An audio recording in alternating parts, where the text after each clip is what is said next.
sat on the rusted swings behind the school, his legs barely brushing the gravel below. 8-year-old Liam had a habit of eating lunch alone. Not because he didn't like the other kids. He loved to laugh, loved to talk, but because he couldn't stand the way their food looked compared to his. Shiny juice boxes, warm sandwiches wrapped in foil, crunchy snacks in bright-coloured bags. Liam had one thing every day: 2 slices of stale bread with a single piece of cheese in the middle. No drink, no snacks. But he never complained. He never even asked for more. He always told his mother, "It's perfect, Mum," because she already worked 2 jobs and still came home looking like the day had chewed her up and spit her out. Today, though, was different. He sat there on the swing with his usual sandwich resting on his lap when he noticed a man not far from the fence that bordered the schoolyard. The man was seated on a bench, hunched over, clothes worn, face hidden beneath a messy beard and a hoodie pulled low. Liam watched him for a while. Something about the way the man stared at his own hands, unmoving, made the boy's chest ache a little. It was like the man was trying to remember what they were even for. Liam didn't think much. He just moved. Maybe it was the way his mum always said, "If you ever see someone hungrier than you, and you can help, you help." So he walked toward the man, holding his sandwich carefully, like it was a treasure. "Hi," Liam said, standing in front of the bench. The man barely looked up. "I was wondering if maybe you want my lunch?" The man blinked, eyes puffy and red, surprised by the boy's soft voice. Liam smiled and extended the sandwich. "I already had a big breakfast," he lied with childlike innocence. "Mum made pancakes." The man hesitated. His fingers trembled as he reached out and took the sandwich. "You sure?" Liam nodded, and in that moment the man broke. He didn't cry in the loud, messy way some do. He just sat there silently, the sandwich held against his chest like it was something sacred. He looked at Liam for a long time. Something flickered in his eyes, like recognition, but then it passed. "Thank you," he whispered. Liam beamed, gave a small wave, and ran back to the school gate just in time to hear the bell. He never expected to see the man again. Never expected his act of kindness to echo so loudly into the shadows of his own forgotten past.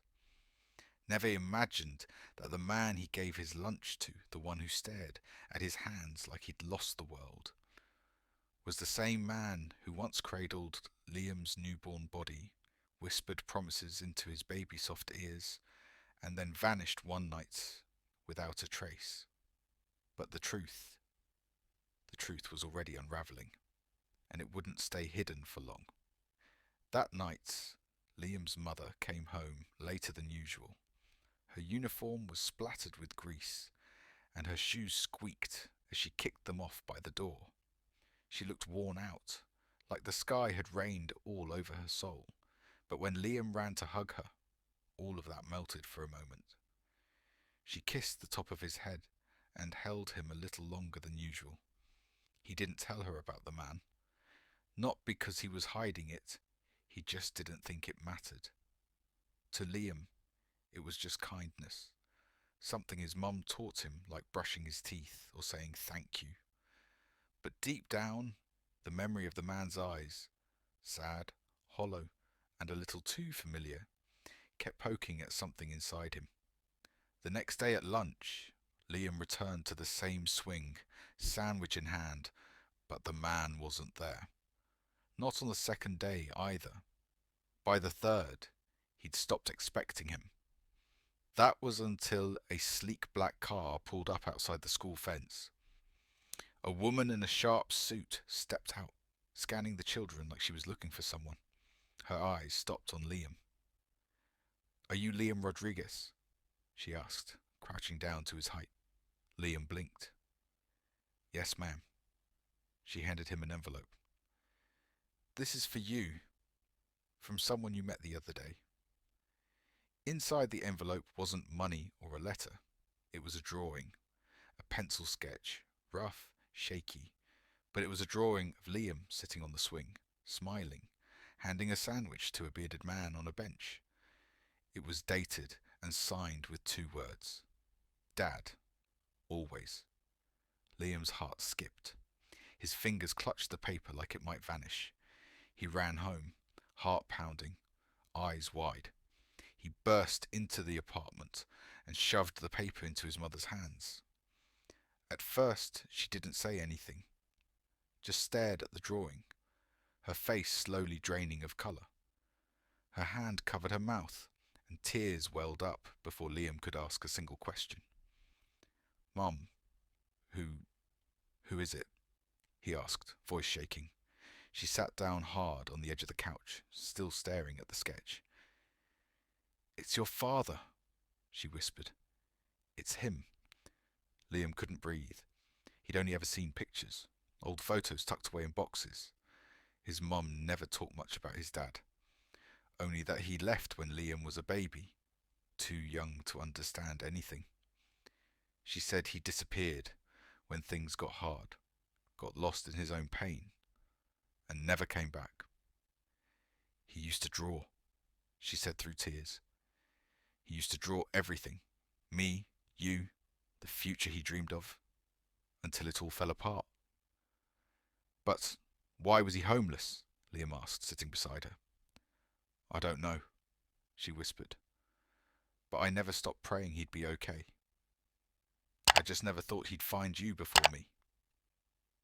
That night, Liam lay in bed, holding the drawing like it was made of gold. Questions buzzed in his head. Why had his father come back now? Why hadn't he said who he was? Did he know? Did he suspect? Then came the knock. It was quiet, gentle. Liam's mum answered the door, and there he stood, unshaven, nervous, eyes red again. He held a bag in one hand, and something behind his back in the other. I'm not here to ask for anything, he said softly. I had to see him. Just once more. Liam peeked from the hallway, heart pounding. The man stepped forward, knelt, and pulled out the object behind his back. A lunch box. Old, metal, worn with age. The same kind Liam's father used to carry when he was a boy, back when he still believed in dreams. I packed it, the man said, for him.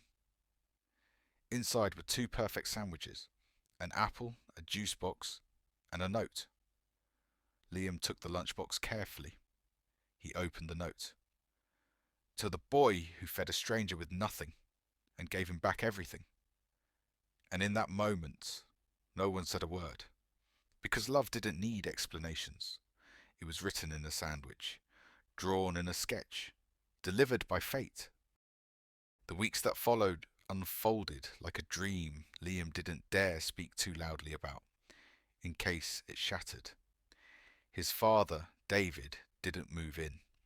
He didn't try to take over or pretend the past hadn't happened.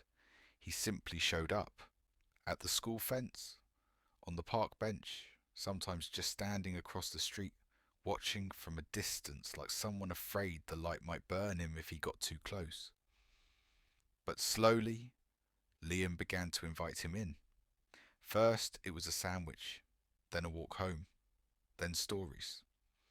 Stories about when David was young, about how he used to draw comic books in math class, and how he once rode a bicycle with no brakes down a hill, just to impress a girl who didn't even notice. Liam laughed so hard his chest ached. One rainy afternoon, Liam asked, Why did you leave? David didn't lie. He didn't sugarcoat. I was scared, he said, of being a bad father, of failing. I thought disappearing was better than ruining your life. But it wasn't. I ruined it anyway, just quietly. Liam looked down, fidgeting with the zipper on his jacket. You didn't ruin it, he said. You missed it. That's not the same. Those words hit David harder than any punishment life had ever given him. Not anger, not resentment, just that simple truth, spoken by a child. You missed it. Yeah. After that, David got help. He checked into a shelter that connected him with a counsellor and a small program that offered work sketching community murals. Liam's mother watched it all with cautious hope. She didn't welcome David back instantly. Too much hurt had lived in that silence. But she didn't shut the door either. One Sunday, a knock came again. But this time, it wasn't David. It was a gallery owner.